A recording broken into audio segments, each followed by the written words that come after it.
Hey. Um, it's time to lighten things up a little bit. No, I'm not going to talk about anything of the current events lately. Like I said, let's lighten things up. We're going to talk about Dungeons and Dragons. Also, I'm going to do a review of the new Baldur's Gate 3 early access, and that's some happy, good, fun times right there. All right, background: 53-year-old, metalhead nerd geek guy from back in the day. I played the original Advanced Dungeons and Dragons. I think they call it 2E Second Edition now. Um,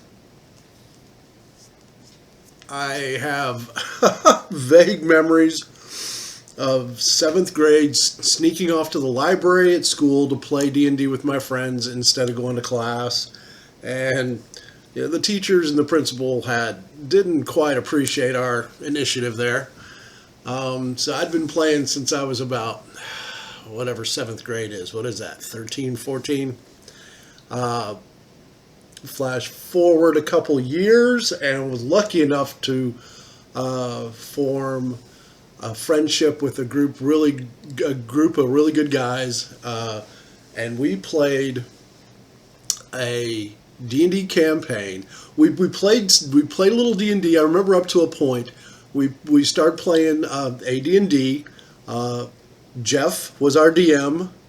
He was amazing, and there was Pat and Jim, myself, and we had a few other people that would come in and out of the group. There was John, Anna. Mind you, this is decades ago. My brother got into it. It seemed like we were 6 months in. We were maybe fourth or fifth level, and he brought his Hobbit rogue in, thief, in shortly after. He didn't catch the very beginning. Anyway, hold on.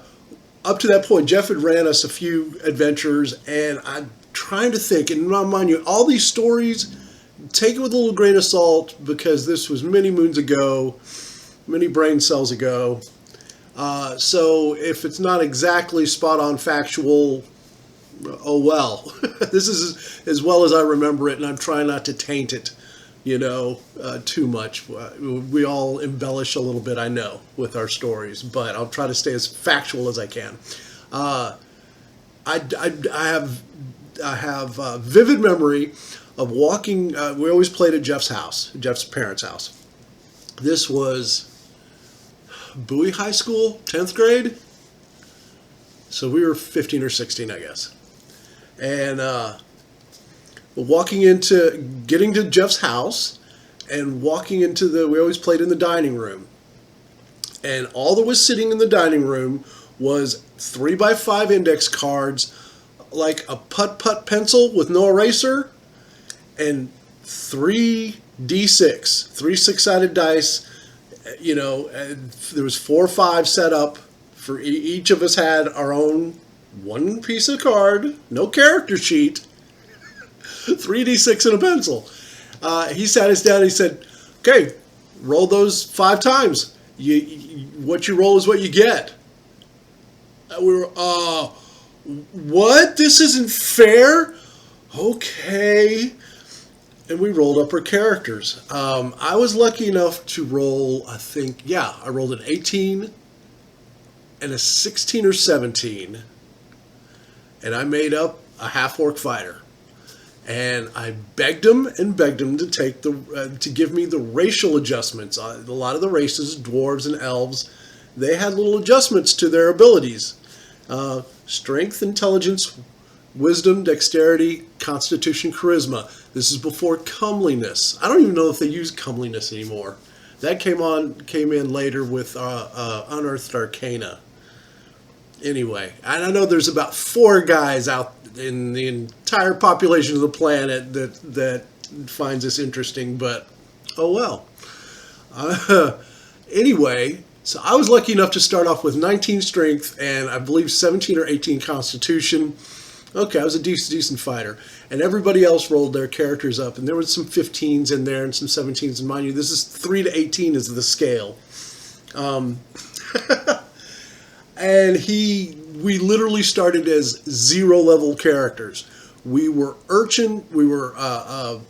we were street kids, urchins on the street. Oh, let me dredge this memory up. In the city of West Fork, Jeff, I hope you're still around and you watch this. You could be able to fill in the blanks a lot better than I could. I think West Fork was the name. It was a big, sprawling city. And Dungeons and Dragons is typically set in a medieval, by the way, setting. Fantasy-oriented. Think Lord of the Rings. Think, maybe a little bit of C.S. Lewis's Narnia world. Anyway, it generously borrows from the Tolkien world, if you're familiar with Lord of the Rings. And anyway, we started off in the beginning of the. I'm not gonna tell the whole story, the whole campaign, but the beginning I thought was fascinating, and to this day I see being a DM, being a dungeon master, a referee, whatever they call it these days. If you find a good one, treasure him, buy him life insurance, buy him lots of Dr. Pepper. They tend to like lots of Dr. Pepper. You take good care of them, man, because they are a rare find, because it takes a lot of freaking work. I've attempted. I don't have the patience. It's world building. It's literally building an environment and a world that your friends are going to be playing around and tinkering with. Anyway, backtracking. 0 level urchins. And the setup was the authorities, the king or the burgermeister, whoever was in charge of West Fork at the time, the mayor, was getting complaints from the locals, from the citizenry, that us urchins, pickpockets and ne'er-do-wells and whatnot, it just looks so bad, and they're criminals anyway. So he instituted a work program where they proceeded to load us up. It was what was it, 50 or 100 of us kids into wagons, and we're going out of town, and we're going to go, I don't know, live on a farm or learn how to be tanners or blacksmiths or something like that. No, they took us out to the middle of the deepest, darkest parts of the woods and cracked us over the head, left us in the forest for dead. And the only ones that survived was our party. It was the 4 or 5 of us. I think it was me and 3 other guys that started it anyway. A very small handful of guys were the only survivors. And we had to fight for our lives to get out of the woods, to get back into town, and begun our adventures from there. Long story short, we played that one campaign, Morgone, the campaign of Morgone. That was the name of the continent, I believe. Played that for 4 or 5 years real time, and we ended up getting up to 9th or 10th level. We had our own country and our own keep. The Scorpion's Lair, I believe, was the name of our first castle. I ended up being the general of the military, Schlimbashlik, half-orc fighter, 2-handed sword, never used a shield in his life, because shields were for pussies. I was the door crasher, meat shield, fighter type, melee type. DC, Dip Crack, Jim's character was the mage, I believe. Dorsal Sniff, Matt's halfling, halfling, Jim. We had 2 Jims. Stone Giant. We nicknamed him Stone Giant. Okay, the memories are coming back. He played Grugakanak, which was a cleric of a half-orc cleric of the undead. I forget his name, the god that he worshipped. And Dipcrack, Grugakanak, Dorsal Sniff, Schlim, Missing Pat. Jim. Pat played Callista. Is it another cleric? Oh my God! There was another guy who played a paladin. I see his face, but I forget his name. Chris? Guys, this is decades ago, literally. Anyway, I love D&D, and I played it, and, you know, I played the snot out of it up until, we think we played a couple years after high school, I think, anyway. And I've been looking for, and as life goes on, you know, you got to go to work, and real life gets in the way of D&D. I've been looking for an online game, and it's hard to play. And I've found a couple. I've played a few sessions with some guys online. Not bad, but it's the 5e rules, and I'm not familiar with that. In fact, the last time I played was when THAC0 came in. Any D&D geeks out there might remember THAC0. 2-hit armor class 0, I believe is what that acronym stands for. Anyway, so I've pretty much resigned myself to just playing the video games that I can that are as close to D&D as possible. Divinity, Original Sin 1 and 2 are close. Larian Studios, and Larian puts out Baldur's Gate 3. And so far, that's as close to actual Dungeons and Dragons that I've found. So here's some pros and cons for that. They're still using strength, intelligence, wisdom, dexterity, yada yada, all the attributes. And this is early access. They say they're going to release more, and they better. But you can't roll your character attributes. I want to roll some freaking dice. You start off depending on your race. You have a base, and you can adjust them a little bit, which isn't bad. No half-orcs yet. Get on that, man. That's always been my favorite race.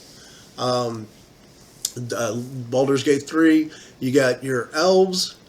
Playing Drow. That's playing your dark elves. That's cool. Many different subclasses of subrace of elves.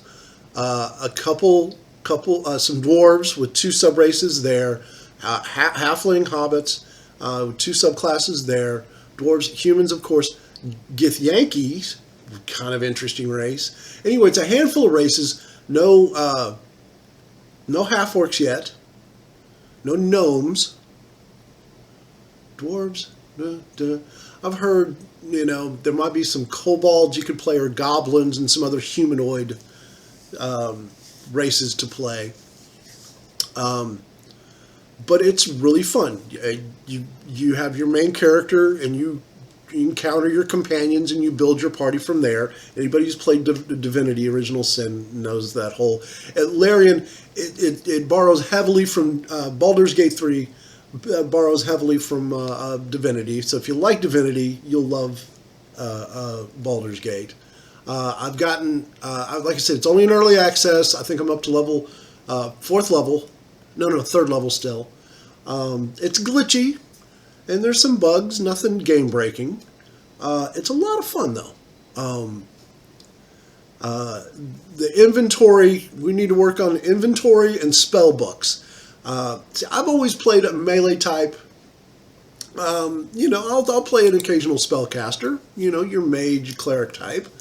But the clerics I have to run, the spellcasters I have to run in this game, they need to hash out. Now, one thing I like about this game is they don't spoon-feed you information, and you have to kind of fumble through the mechanics of the game. So maybe I haven't found spell management yet. But back in the day, you should be able to, especially your mages, your mage types, and I know they've broken down.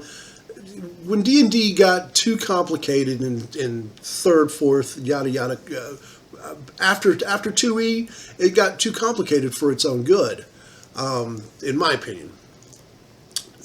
You used to be able to pick your spells, your mage types, not your clerics. Clerics are getting their powers, their spells from their gods, from their divine, whoever they're worshiping. I get that. but you still should be able to pick your spells on a day-to-day basis. You know, your mage types should have a big spell book, you know, where they have, you know, maybe 8 first level spells, 4 second level, and 1 third level, and you should be able to pick and choose which ones you want to use that day. And I haven't figured that part out in Baldur's Gate 3 if it's available yet, and it needs to be in future iterations if possible. Anyway, I wanted to get not a shout out, but a reference point. Anybody that doesn't play, that's stuck to watching a 15-minute long video about it, an old D&D guy reminiscing. Think of Stranger Things, the very first episode of Stranger Things, where they're all sitting down at the card table, and it's 3 or 4 little geeky buddies of theirs playing D&D with the D&D screen. That's what I'm talking about. And I watched that scene, and I'm like, oh God, please tell me I wasn't that dorky. No, I was probably more dorky than that, but anyway, I'm really digging Baldur's Gate. Yay technology! It's finally caught up, and people are. I really dig this renaissance of D&D. YouTube is chock full of 2 and 3 hour long videos of people just sitting down playing D&D. Now I can't watch it too much because I want to play, you know, and I yell at the people saying, you know, go, you're doing this wrong, and you know, because I know everything. No, I don't, but it's good to see the reemergence and the renaissance of Dungeons and Dragons again. It's not Gygax D&D, but I'll take what I can get, I guess. Anyway, a little trip down memory lane, and yay technology! I think I've actually found my D&D game. So there.